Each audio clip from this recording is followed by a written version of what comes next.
your management team now? Are you happy with it? How's the dynamic going to work? Yeah, really happy. I think a lot of challenge, a lot of honesty, a lot of skills with the people we've brought in, different skill sets. So Big Mike's going to primarily focus on set pieces and the transition side of the game and really focus on that and nail that down. He's someone who I know and trust for a very, very long time, but also very good. He's been a manager, so he understands, albeit at a different level. But I think once you've been a manager, you have an understanding of what it takes.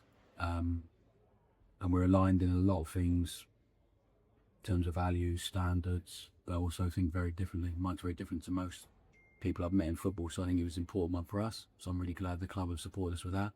And Sal's just comes with a fantastic reputation.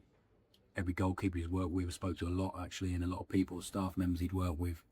And in football, it's hard to get everyone to say you're a good person and good at your job, but everyone did about him. So I've been delighted with what I've seen from Sal already. In terms of the goalkeepers, I mean, Jack was obviously #1 last year and had a dip in form and lost his place in the team to Liam. I mean, how do you assess Jack in that battle for that #1? Yeah, I don't believe in a #1 and 2 thing. I think you need to have two good goalkeepers, ideally 3 at a club like this. So I think it's the same as any position. We'll keep assessing what they can do, what they can't do. We have 2 good goalkeepers. We're fortunate with that. But if there's someone that was desperate to play here and we think can help us, it's the same at any position.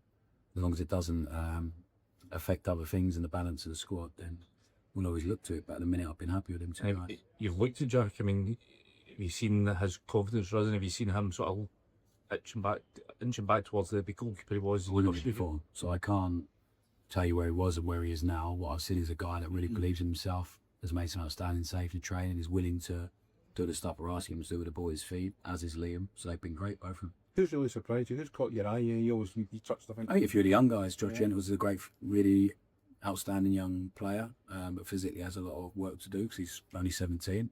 Zander Hutton's a great kid, willing to learn. Finley Curtis has been really outstanding. I don't want to put too much pressure on these guys; they're so young, but they've been really, really good. I've been really impressed with them. Can I ask about the training?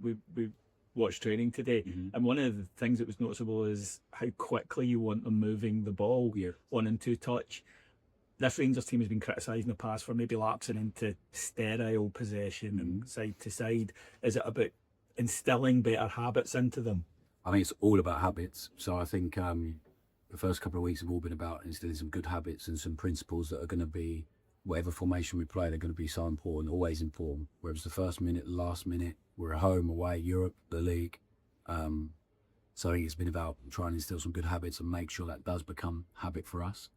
And I think when you need a plan with the ball and everything needs to have a why, and the lads are really understanding that purpose, and there'll be times for us to play really quickly and really aggressively. There'll be times for us to be patient, but never slow. So it's about being calm but quick.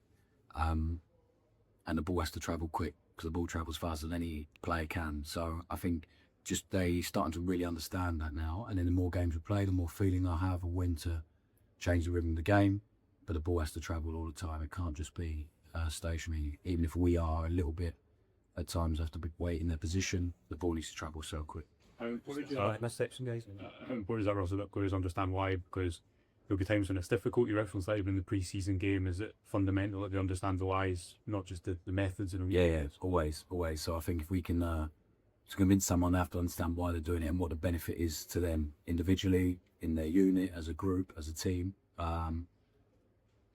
Like myself included, if I try and explain something to players, they're not happy with it and they find a better solution, and as long as they explain to me why it's better for them, then we can always come to a good conclusion. So at the minute it's a bit of a monologue. At the minute I'm talking a lot to them, us as staff are talking a lot at them and to them with detail, and eventually it becomes a big dialogue, and I think that'll be really important. But right now they just have to understand this is why we're doing it. Hopefully we give them a clarity, and then after that we'll find some more solutions together.